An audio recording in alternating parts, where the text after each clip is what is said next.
একটা রক্তক্ষয়ী লড়াইয়ের সপ্তাহ পার করেছে সিরিয়া। দেশটির বন্দরনগরী লাতাকিয়া প্রদেশের পথে ঘাটে পড়ে আছে লাশ। মাথাচাড়া দেয়া সশস্ত্র আসাদপন্থীদের বিরুদ্ধে সরকারি বাহিনীর চিরুনি অভিযানে এমন পরিস্থিতি। যুক্তরাজ্যভিত্তিক যুদ্ধ পর্যবেক্ষণ সংস্থা SOHR বলছে, লাতাকিয়ার আলাউইত অঞ্চলে সবচেয়ে বেশি হত্যাকাণ্ড ঘটেছে। প্রত্যক্ষদর্শীরা বলেন, গভীর রাতে সন্ত্রাসীরা ঘরে ঢুকে লোকজনকে হত্যা করেছে। আর অন্তর্বর্তী সরকারের দাবি যে অভিযান চলছে তা পতিত আসাদ সরকারের বিপদগামী সশস্ত্র সদস্যদের বিরুদ্ধে।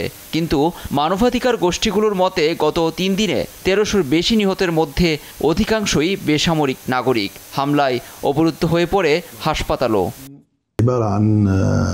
হাসপাতালের চারদিক থেকে গুলি আসতে থাকে, আমরা অনেকে অবরুদ্ধ হয়ে পড়ি। তারা এলোপাথারি গুলি ছোড়ে। আমার 7 বছর বয়সী ছেলের জন্য খাবার গরম করছিলাম, হঠাৎ গুলির শব্দ শুনি। চেয়ে দেখি মুখোশধারীরা ভবনের দিকে গুলি ছুটছে। একটি আমার হাতে লাগে। নির্বিচারে হামলায় মানবাধিকার লঙ্ঘন হয়ে থাকতে পারে বলে ধারণা করছে মানবাধিকার সংগঠনগুলো। আসাদ সরকার পতনের পর একে সিরিয়ায় সবচেয়ে বড় সংঘর্ষ বা হত্যাকাণ্ড বলছে BBC। লাতাকিয়ায় শুক্র ও শনিবার 830 জনের বেশি সংখ্যালঘু নিহত হন।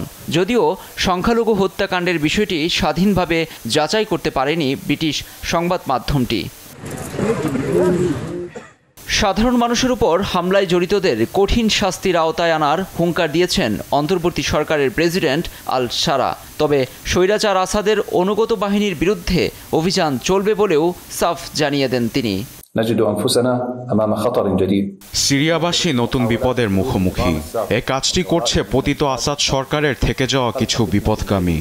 তারা রাষ্ট্রের বিরুদ্ধে গভীর ষড়যন্ত্র করছে, দেশকে নতুন করে গৃহযুদ্ধের দিকে ঠেলে দেওয়ার ষড়যন্ত্র। সেই সঙ্গে দেশের মানুষকে বিভক্তি করে স্থিতিশীলতাকে নষ্ট করাই তাদের লক্ষ্য। তবে রোববার থেকে পরিস্থিতি কিছুটা স্বাভাবিক হলেও বিচার বহির্ভূত হত্যাকাণ্ড, অন্তর্বর্তী সরকারের এমন অভিযানের বিরুদ্ধে বিক্ষোভ দেখিয়েছেন সাধারণ মানুষ। লুৎফর কবির, নিউজ ডেস্ক, দেশ টিভি।